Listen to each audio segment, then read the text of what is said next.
একজন ব্রাজিলিয়ান খুব বিপদে পড়বেন রাউন্ড অফ 32 এর ব্রাজিল জাপান ম্যাচের দিন। তিনি অবশ্যই ব্রাজিলকে সমর্থন করবেন, কিন্তু জাপানের প্রতিও তার একটা টান থেকে যাবে। জাপানের একটা ভালো মুভ, জাপানি ফুটবলারদের পারফরমেন্স, এমনকি জাপানের গোলও তাকে গর্বিত করবে। জাপান কোনোভাবে তার কাছে 8-10টা প্রতিপক্ষের মতো নয়। এক অর্থে জাপান তার দ্বিতীয় বাড়িও। যার কথা বলা হচ্ছে তিনি আর্থার আন্তোনেস কোয়েনব্রা, যিনি জিকো নামে পরিচিত বিশ্বব্যাপী। ব্রাজিলের কিংবদন্তি ফুটবলার।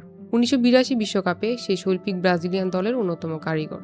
আজ জাপান যে ফুটবল খেলিয়ে দেশ হিসেবে বিশ্বের বুকে প্রতিষ্ঠিত, সেটার মূল কারিগরও তিনি। জাপানিরা তাকে ভালোবেসে ডাকে ফুটবলের ঈশ্বর।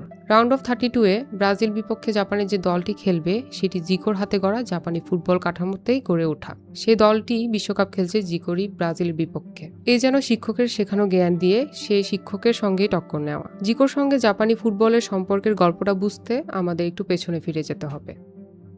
1991 সালের কথা। জাপানে তখন কোনো পেশাদার ফুটবল লিগ নেই। ফুটবল খেলাটাই জাপানে শখের জিনিস। বিভিন্ন প্রতিষ্ঠানে চাকরির ফাঁকে ফাঁকে সেই সব প্রতিষ্ঠানের কর্মচারীরা ফুটবল খেলে। ওই শৌখিন ফুটবল দেখার আগ্রহ খুব বেশি মানুষের হতো না। স্টেডিয়াম পড়ে থাকতো ফাঁকা। 38 বছর বয়সে পেশাদার ফুটবল থেকে অবসর নিয়ে জিকো পাড়ি জমান ব্রাজিলে। সেখানে দ্বিতীয় বিভাগের দল সুমিতামো মেটালস নামের একটি অফিস ক্লাবে যোগ দেন খেলোয়াড় ও কোচ হিসেবে। সেই সুমিতামো মেটালসই পরবর্তীতে জাপান জে লিগে কাশিমা অ্যান্টালার্স নামে পুনর্জন্ম নেয়। জিকো জাপানে এসে একটি জিনিস খেয়াল করলেন, খেলোয়াড়দের টেকনিক্যাল স্কিল ভালো, কিন্তু তাদের মধ্যে ছিল ভুল করার ভয়। তারা হারতে ভয় পেত। জিকো তাদের মানসিকতা পুরোপুরি বদলে দিলেন। তিনি শেখালেন সাহস নিয়ে চেষ্টা করে হেরে যাওয়াও কখনো না খেলার চেয়ে অনেক ভালো। 1993 সালে জাপানে পেশাদারি ফুটবল জে লিগ শুরু হয়। সুমিতামো মেটালস কাশিমা অ্যান্টালার্স নাম নেয় তখনই। জিকো 40 বছর বয়সে জে লিগের প্রথম ম্যাচে করেছিলেন হ্যাট্রিক। তবে জাপানিরা জিকোর প্রেমে পড়েছিলেন আরও 10 বছর আগেই। 1981 সালে ব্রাজিলিয়ান ক্লাবে ফ্লেমেঙ্গোর হয়ে লিভারপুলের সঙ্গে কন্টিনেন্টাল কাপের ফাইনালে দারুণ খেলেছিলেন জিকো। 1981 সালে ব্রাজিলিয়ান ক্লাব ফ্লেমেঙ্গোর হয়ে লিভারপুলের সঙ্গে কন্টিনেন্টাল কাপের ফাইনালে দারুণ খেলেছিলেন জিকো।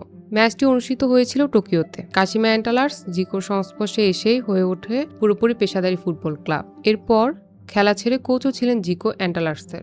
জাপানের ফুটবল প্রশাসনেও জড়িয়ে পড়েন এক সময়। জাপান ফুটবল ফেডারেশন তাকে টেকনিক্যাল ডিরেক্টর হিসেবে নিয়োগ দেন। 2002 থেকে 2006 পর্যন্ত জিকো জাপান জাতীয় ফুটবল দলেরও কোচ ছিলেন। 2004 সালে জিকোর অধীনে জাপান জিতেছিল এশিয়ান কাপ। তিনি 2006 সালের বিশ্বকাপে নিয়ে যান জাপানকে। বলা হয় জিকোর হাত ধরে জাপানি ফুটবল পেশাদারি যুগে প্রবেশ করে। তিনি টেকনিক্যাল ডিরেক্টর হিসেবেও যুব উন্নয়নে ভূমিকা রাখেন। জিকোর হাতে নেওয়া দীর্ঘমেয়াদী পরিকল্পনাগুলোর বাস্তবায়ন ঘটিয়েই জাপানি ফুটবল এত দূর এগিয়েছে। আজকের জাপান ফুটবল দল যে জিকোর হাতেই গড়া, এমনটাই বলা যায়। 2006 বিশ্বকাপে জাপান ব্রাজিলের কাছে হেরে গিয়েছিল 4-1 গোলে। জিকো ছিলেন জাপানি দলের কোচ। সেই জায়গা থেকে জাপানি ফুটবল অনেক দূর এগিয়েছে। 2018 ও 2022 বিশ্বকাপে প্রমাণ মিলেছে সে এগিয়ে যাওয়ার। গত বিশ্বকাপে তো জাপান স্পেন আর জার্মানির মতো দলকে হারিয়েছিল।